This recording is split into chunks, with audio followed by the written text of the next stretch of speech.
Okay, we'll get rolling, guys. If anybody happens to be going back to Iowa City, 2 recommendations besides going to the game: Hamburg Inn, Poly Ice Pizza.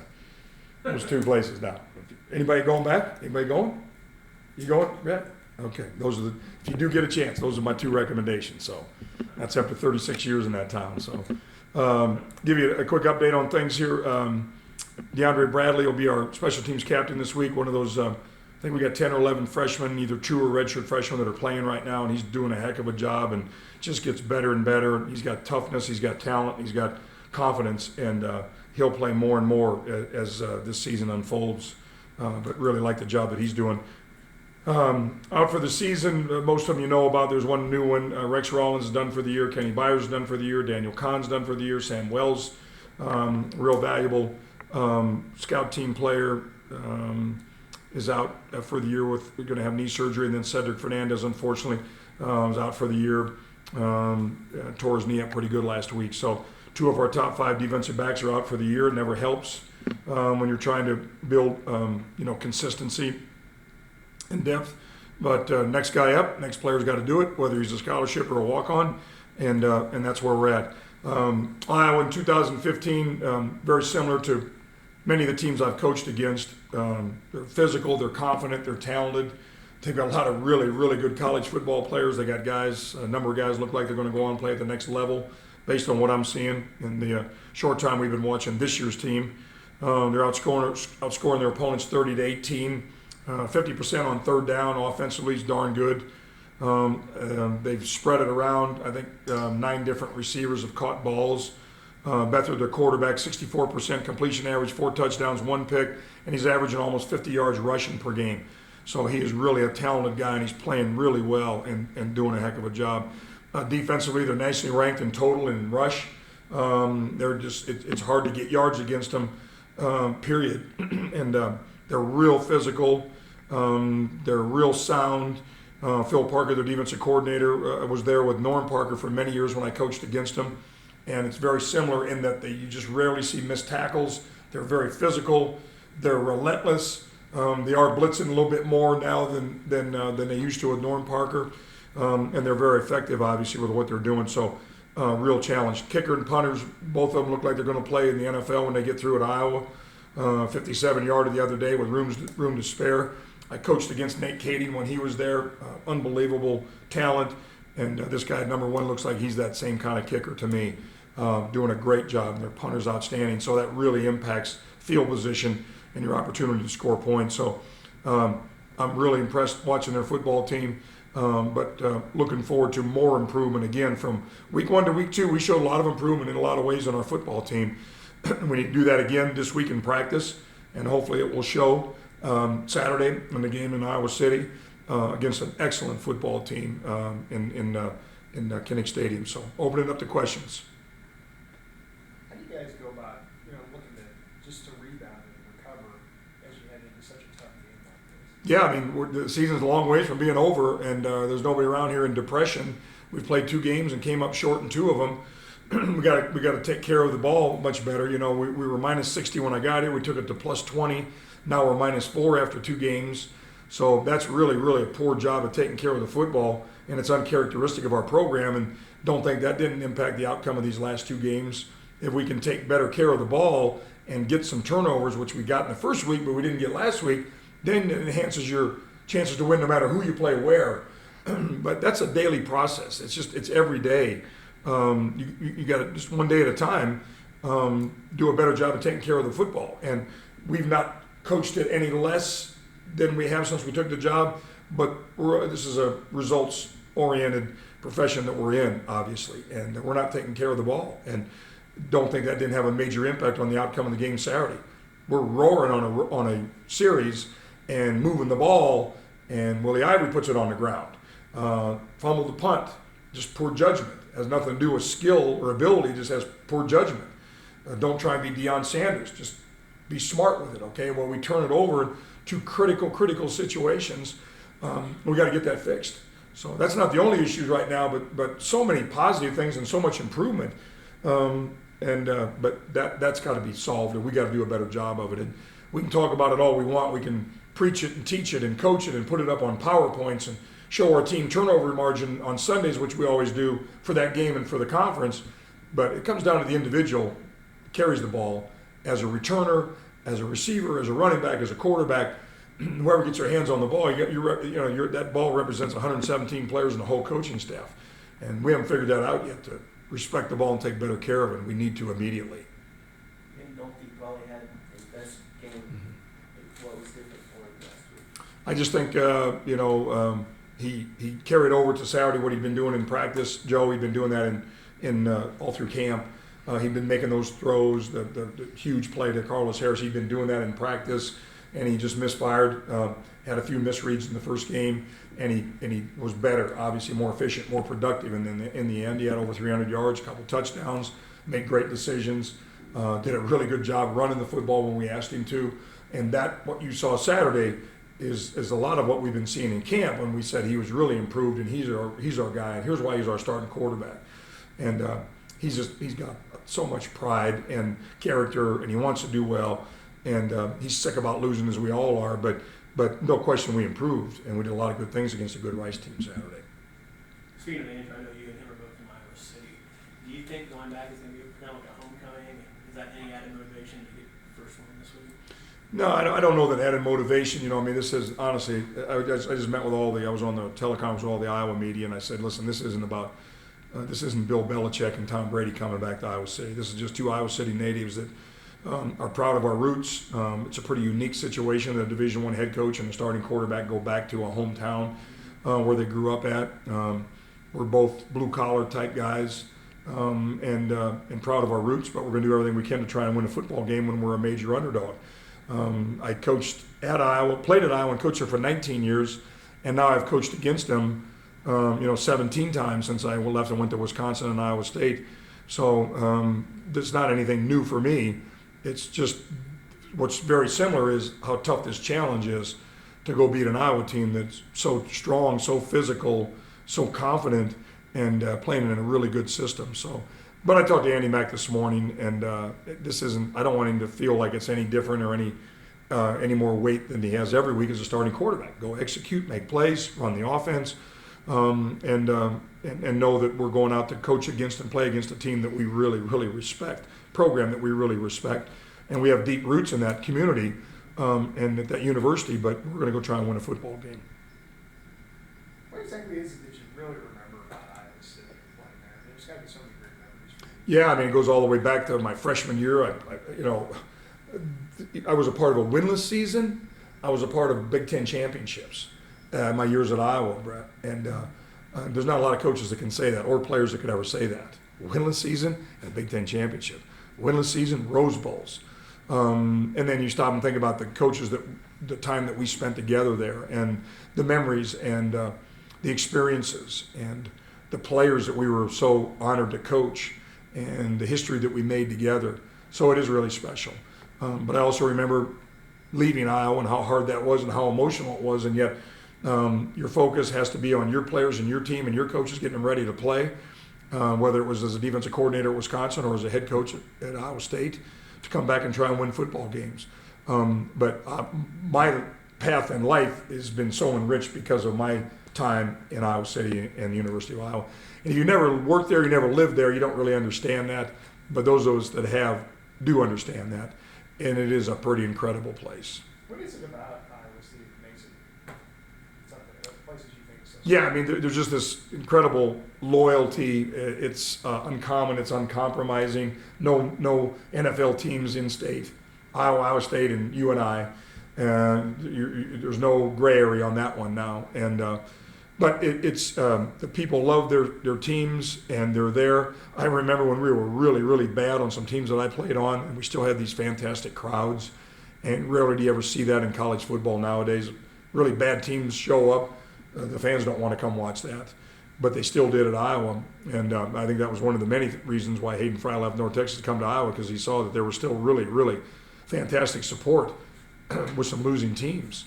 And then he did this amazing job, and it will be remembered forever in the history of college football, what he did and what he accomplished at Iowa. Well, he really kind of gave you your start in coaching. Was it a couple of years after you finished playing? Yeah, I was a graduate assistant for 2 years. I got cut in the NFL twice. with the Atlanta Falcons, Denver Broncos, came back, was a graduate assistant both times. And then Bob Cummings, who was my coach when I played as a senior, gave me an opportunity to be a graduate assistant and a part-time coach, because there was no part-time status nowadays. Back then you could be a part-time coach. So what did that mean? They gave you a little bit more money. I got $10,000 in 77 and $12,000 in 78. But it allowed you to go on the road and recruit. So that really helped me grow as a coach. And I'll always be thankful to Coach Cummings that gave me that opportunity. And then Hayden Fry came in, left North Texas, about 15 minutes into an interview when I thought I'd be long gone and the last guy that would get any consideration because I was the youngest guy on the staff. He said, I want you to be my tight end coach. And he offered me $18,000. And I came up off the couch and I was ecstatic and I was shocked that he gave me that opportunity. And then the defensive line coach left after spring ball, Bob Lee, to come back to Texas. He wanted to come back here. He missed family. He wanted to come back. And Coach Fry thought I did a good job with the tight ends that spring. He gave me a raise to $24,000, said, take the defensive line. You got him. And then we had these amazing, unbelievable years together. And I had those defensive line. Many of the defensive linemen are coming back for the game this week.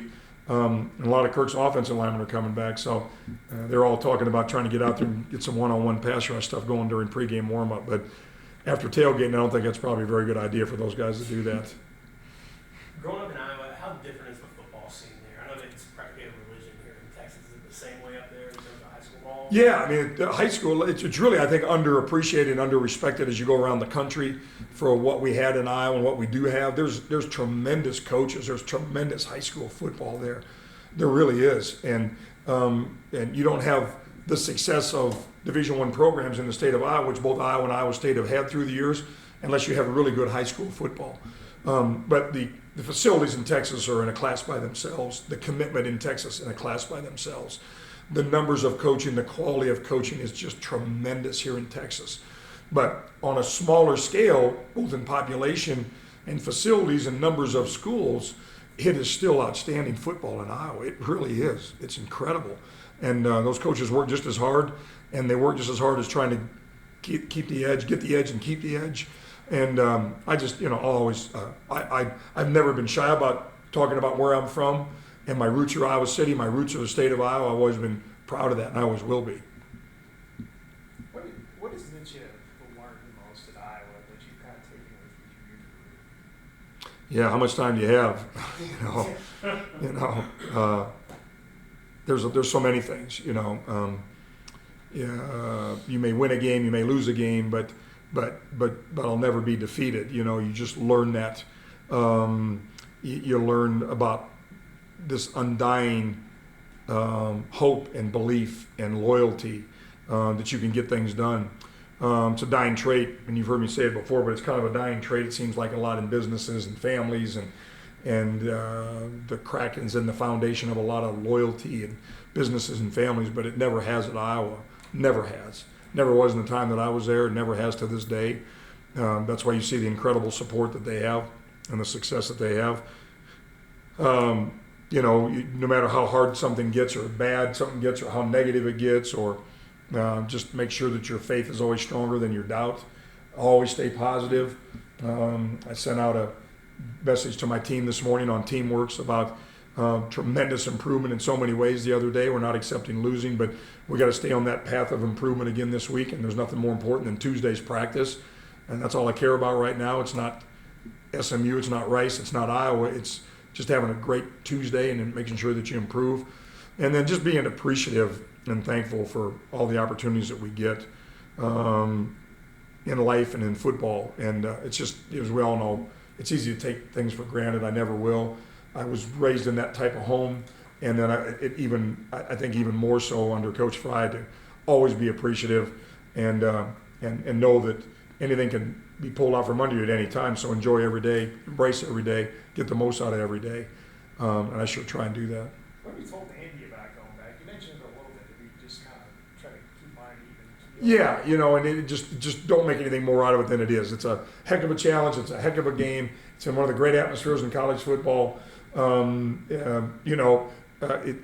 a defense that's going to try and light you up. They're going to try and sack you and beat you up physically.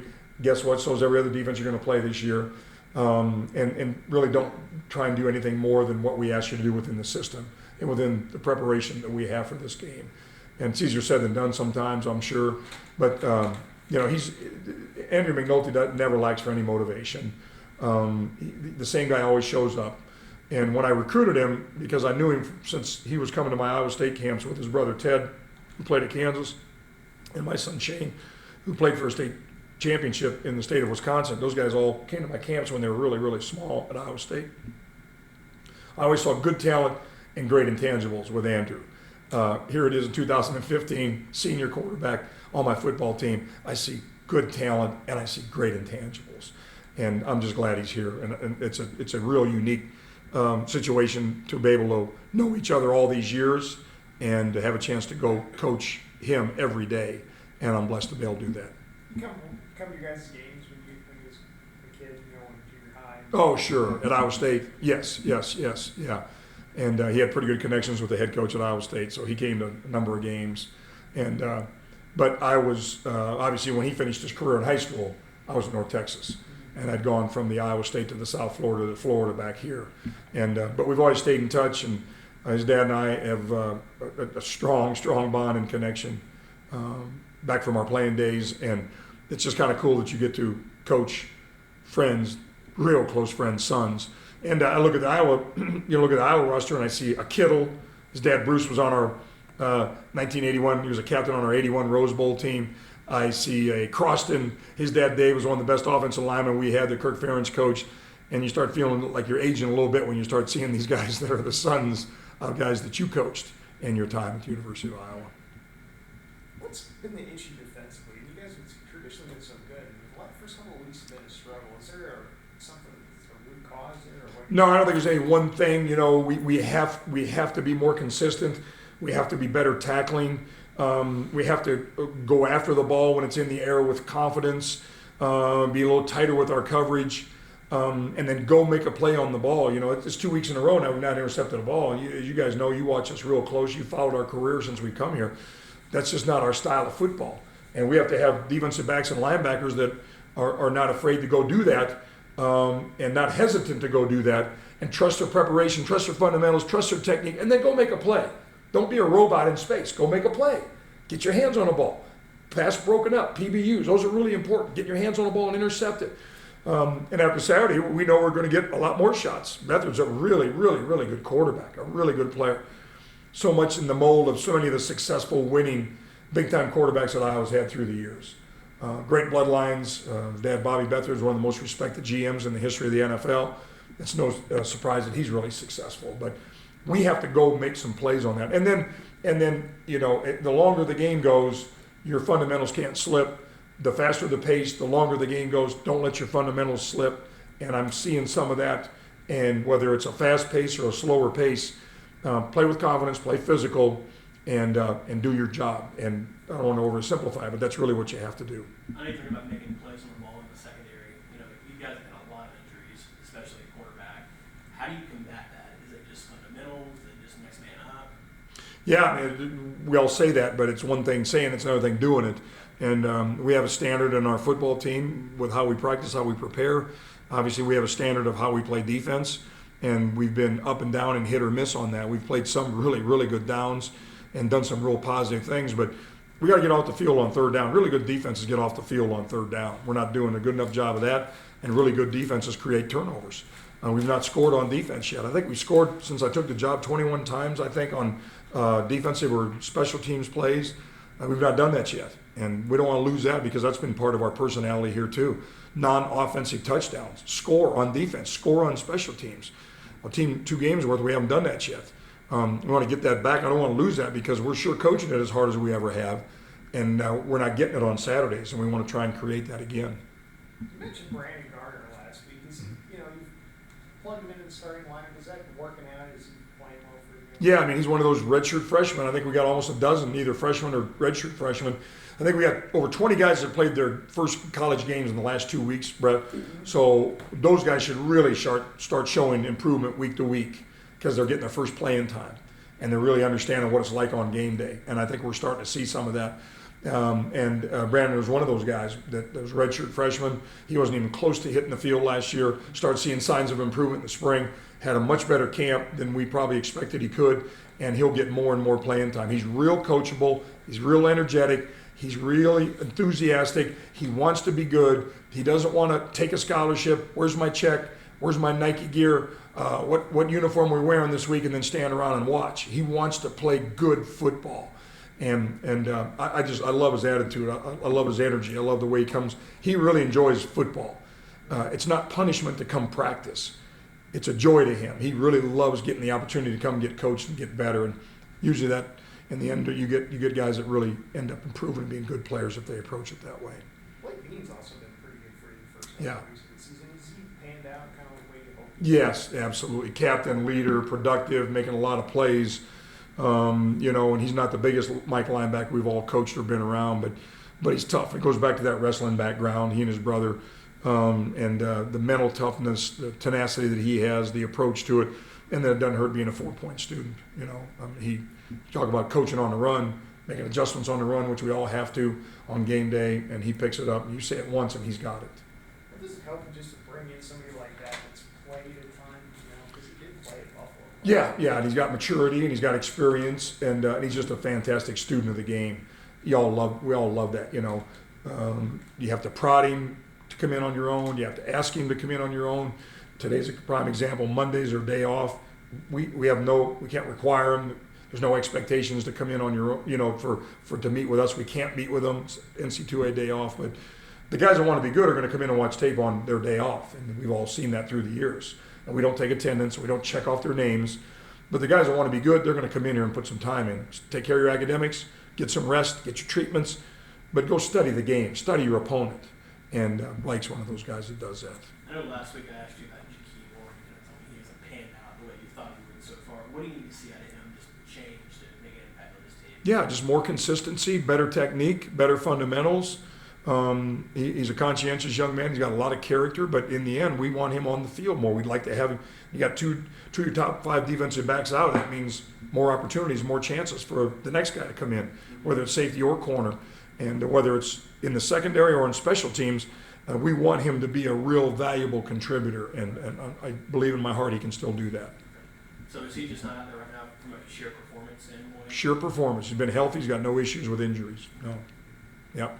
How does your offensive line play the first Yeah, two it weeks? really improved week 1 to week 2. They were honorable mention MVPs for us Saturday, putting up over 500 yards, scoring more points, 60%, over 60% third down conversion. A lot of real positive things. So, but you got 2 freshman tackles, and I'm sure the defensive line, the defensive ends, and those guys up at Lyle, we're going to be licking their chops. Freshman. Okay, well, this is really not supposed to be a game for freshman offensive linemen, 1 true and 1 redshirt. But those guys are getting better, and that's just the second game that they've played together, Joe. But I just like the way they're working right now. You got 1 senior in the bunch, Micah Thompson, and I'm impressed with the way they work. They're conscientious, they care.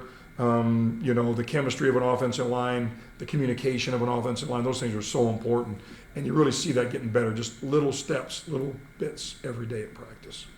Are you concerned about the play you're getting out of your wide receivers? Other than Harris, you're not getting much out of your other wide receivers. Well, we all want him to step up. Smiley missed the game. He was injured. He had an injury last week and didn't practice, and we're not going to put him out on the field unless he practices, and that's just been my rule. So there's no gamers here. Some guys think they're gamers. Well, I'm okay if I don't practice. No, you're not. And I was at Florida with 13 draft picks and 3 first-rounders in one team on 1 year. And we didn't have anybody that just showed up on Saturdays. So, and there sure isn't any at North Texas, where you practice, you play. Good chance he'll be back this week. But all those guys, we want him to step up. And but Carlos is one of those guys that just, you have to find a way to get him the ball too. Why? Because no matter how tall or how big, and Iowa has a corner this week that is just phenomenal. Really, really good. No question, Bernard King, the defensive back, he's an NFL corner. He's an NFL return guy. But it can't be the one-man show. It was last year, and we want more guys. But we see more guys making some plays, and good to see Thaddeus make some catches, see our tight ends. You'd like to get through a game and see 6, 8, or 10 different guys catching the ball and being effective, Joe. You gonna have family and friends at the game this week? Yeah, lots of that. Yeah, lots of that. Cheering So section. lots of that. So and I'm not letting any of them in unless they got a green shirt on. So anybody else? What kind of attention has Marcus Smith gained the last couple weeks? I mean, he didn't seem to have as many catches as we thought thus far. What kind of is he getting double covered, or what's going on with him? No, we like it. We like what he's doing. We like he and Chris Loving both. We've gotten our ball, as you see, we're getting the ball with both our tight ends. They're good players. They're seniors. They're mature. They're talented. And we'll continue to get those guys the ball. Now, both of them have really good hands. Loving made an incredible catch the other day, one-handed. But it wasn't like he doesn't do that. He does it out here in practice, too. So Nick Rotero's doing a really good job of those tight ends. We'll continue to use both of those tight ends. We need to, we should, and we will, because they're darn good Division I tight ends. Rattle off. Okay? Can you rattle off those restaurants one more time for me? Polly Ice Pizza, Hamburg Inn. Got it. And there was a place called the Lark Restaurant. It was in Tiffin, Iowa. It was Bobby Knight's favorite place to go to in all the Big Ten. And if you haven't ever get back up in those places, go hit those ones, and then let me know what you think. All right, see you. Bye.